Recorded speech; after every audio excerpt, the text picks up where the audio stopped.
Bonjour à vous, Emmanuel Ayache, expert international en Krav Maga Self-Défense et directeur de KMG France. Dans cette vidéo, je vais vous proposer une mission avant de partir en vacances. Mais avant cela, je vous invite à télécharger votre cadeau situé sous cette vidéo, ainsi qu'à cliquer sur le bouton s'abonner pour rejoindre les centaines de pratiquants de Krav Maga de la communauté KMG France de YouTube. Comme vous le savez, c'est les vacances, vous êtes sans doute partis déjà ou vous allez peut-être partir en vacances au mois d'août. Moi aussi, je vais partir en vacances et du coup, je ne voulais pas vous laisser sans rien. Donc, je vous ai préparé une mission pour que vous puissiez continuer à pratiquer le Krav Maga, même s'il n'y a pas de vidéo pendant les vacances. Et cette mission, attention, c'est celle-ci.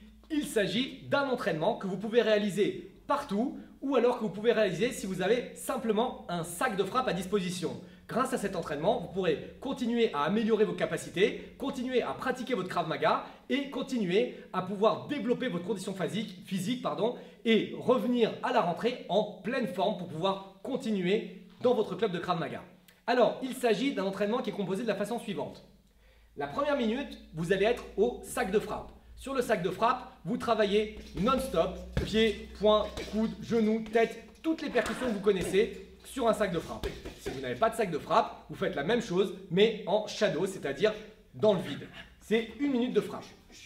Quand vous avez terminé cette minute de frappe, vous passez à 10 pompes frappe.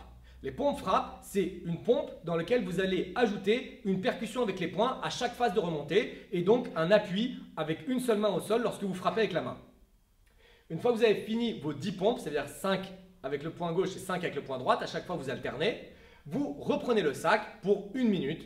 Une fois que le sac est terminé, vous faites 10 burpees gauche-droite. Donc c'est le mouvement de burpees où vous allez toucher le sol avec le ventre. Vous allez vous relever en position de garde et enchaîner gauche-droite dans le vide. C'est-à-dire qu'il n'y a pas la phase de propulsion et on n'est plus dans un mouvement de Krav Maga. Ça ressemble un petit peu au sprawl, mais c'est moins traumatisant pour le dos. Donc c'est burpees gauche-droite. Quand vous en avez terminé 10, vous faites une minute de sac. C'est votre troisième minute de sac.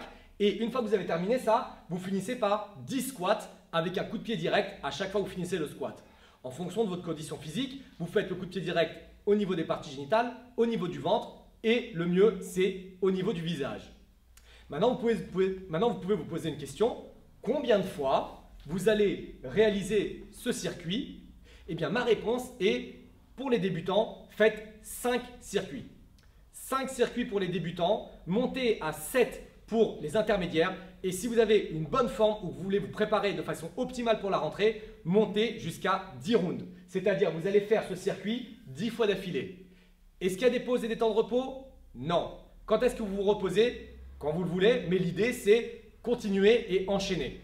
Donc vous devez conserver une bonne forme sur le sac ou alors en shadow et vous devez conserver une bonne forme sur la pompe, les burpees et les squats.